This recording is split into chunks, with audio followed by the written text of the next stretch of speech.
8. Il est 7h04, la politique et le Rassemblement national fait sa rentrée à Fréjus. Marine Le Pen doit officiellement transmettre les clés du parti à Jordan Bardella le temps de la future campagne électorale. Toutes les enquêtes d'opinion, vous le savez, la place en tête du premier tour avec Emmanuel Macron. Mais tout ne se passe pas forcément comme prévu. Lou Dragnel, il y a comme un élément perturbateur. Oui, un sacré caillou dans la chaussure nommé Éric Zemmour. La semaine dernière, le quasi-candidat à la présidentielle lui a vraiment fait mal en répétant qu'elle était sûre de perdre en 2022.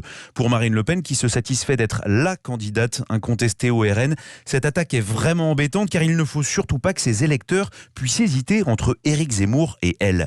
Marine Le Pen veut donc montrer à ses militants que sa légitimité ne peut pas être remise en cause par le journaliste du Figaro, aujourd'hui à 8% dans les sondages, alors qu'elle est en tête du premier tour avec Emmanuel Macron.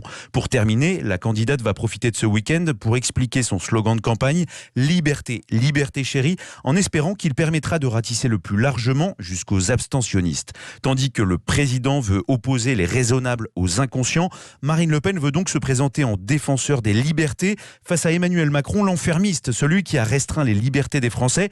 Une certitude, le match présidentiel a commencé. Les précisions de Louis de Ragnel, chef du service politique d'Europe